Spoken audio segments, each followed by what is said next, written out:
Hi, I'm Diana Wilson, Chief Communications Officer with Jeffco Public Schools.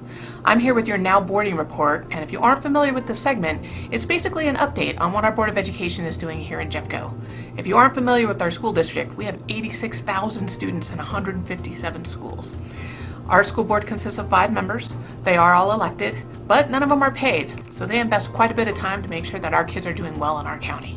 The board hit the ground running in January. The first thing that they looked at was MAP winter results. Now those are our measures of academic progress. This isn't a state level test, it is just in Jeffco, but it gives our teachers real-time information that they compare fall, winter, and spring to make sure that our kids are on track for how much growth they should have in their educational areas. In December, the board heard about a proposed Innovations Fund grant program. In January, they actually approved the $1 million project.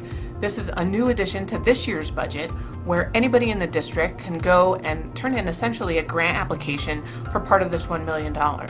The purpose of the Innovations Fund is really to make an impact on students with a program we couldn't otherwise afford. So it's really startup funds for innovation ideas that we don't have funding for other places. So the board approved that fund and we're accepting applications district-wide right now. The other thing the board did in January was approve additions to Ken Carroll, Summit Ridge, and Creighton middle schools.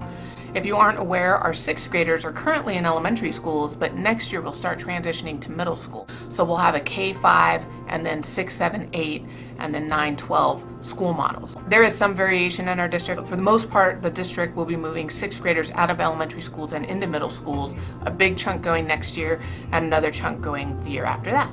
We have 18 middle schools in our district.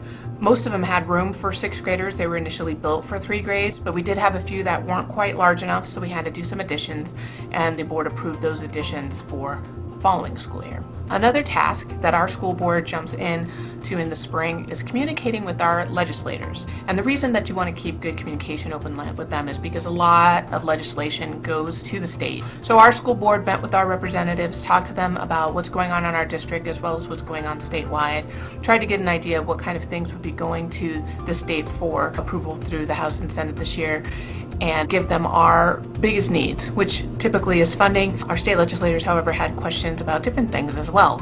School start times, how we're gauging growth and progress for our students, how we're evaluating our teachers, and listening to some of the great innovative programs we have going on are just a few of the items that they discussed. At the second meeting in January, our board heard about our entrepreneurial efforts. This includes things like our academy program at Green Mountain High School and expeditionary learning that's going on at the Bergens Elementary School and will expand to Pennington Elementary next year. Student-based budgeting report was another thing the board heard about. It is adjusted each year, and so far it's been a pretty positive experience for most of our principals.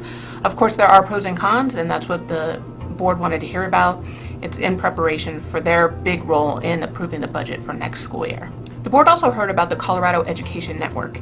This is a new coalition of groups that are trying to promote K-12 education in our state. In February, they'll vote whether they'd like to pass a resolution supportive of this effort. We have quite a few things on deck for February. Our school board will start working on budget, which includes outreach, listening to proposals for next year.